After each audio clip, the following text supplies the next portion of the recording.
over the top, and I like doing it this way. You can just spin it. Just make sure that the hooked end goes over the top each time.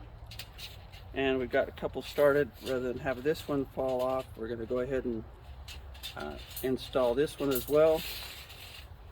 And so once again, it's easy to install. This barrel-shaped spring system we sell for $1,700.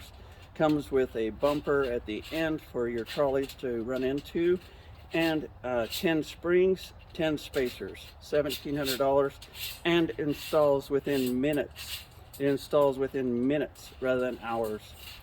I kind of got carried away there and started rotating that without having the hook end go over the top. But notice how simple and easy this spring just easily rotates onto this cable. Like I said, we have a barrel-shaped spring system that installs in minutes rather than hours. Try doing that with most of the brake systems out there that are really not a true emergency brake. That means standalone. It'll act on its own. It'll react. You don't need a participant or a guide to activate it.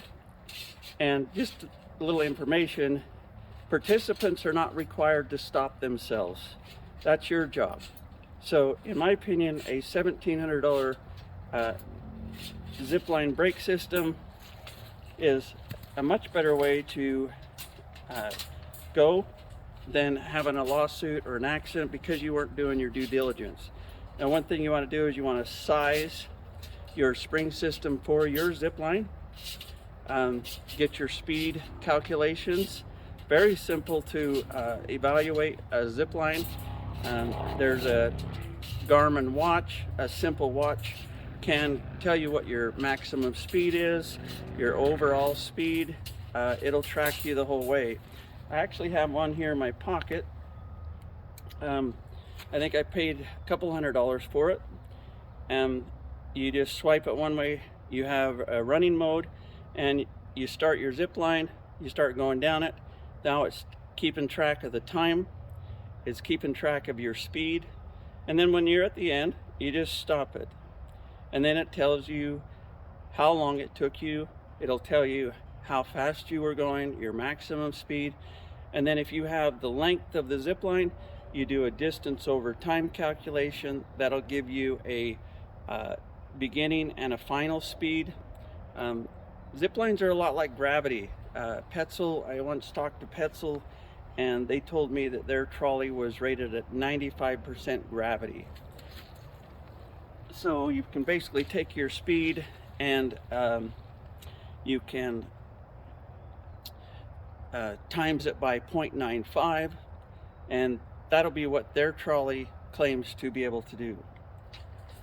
So gravity is a constant, and it doesn't change. You have very little change in different locations. You're going to take the insert once you get your spring nested in there. You're going to take that insert and install it. A couple of these have fallen on the ground, and so I'm going to make sure I get them back in place. So you take the insert, you slide it on.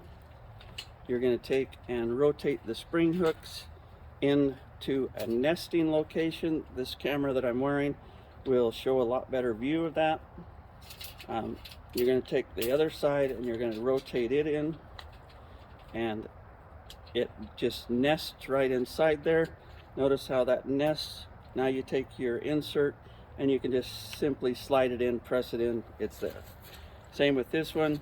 You're going to just make sure the springs are out just a little ways. You're going to rotate this spring right into place.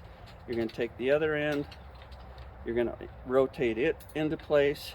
Then you're going to take out your insert, and I think I've got an extra insert here, and just going to press it in.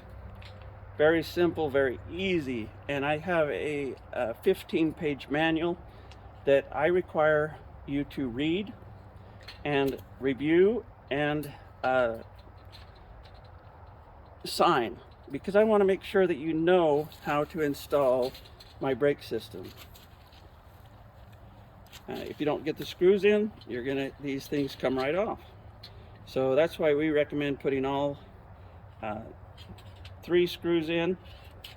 This brake system is a true emergency brake for under $2,000. I will demonstrate in some other videos showing you how a 10-spring system will stop a 240 pounds of dummy weights and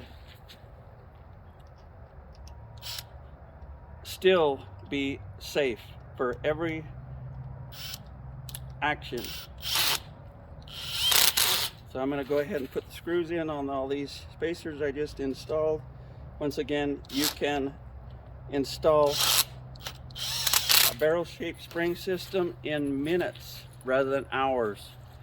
The leading Zipline brake system is not a true emergency brake. It's not a true emergency brake because they say they're not a true emergency brake, and they have been known to fail.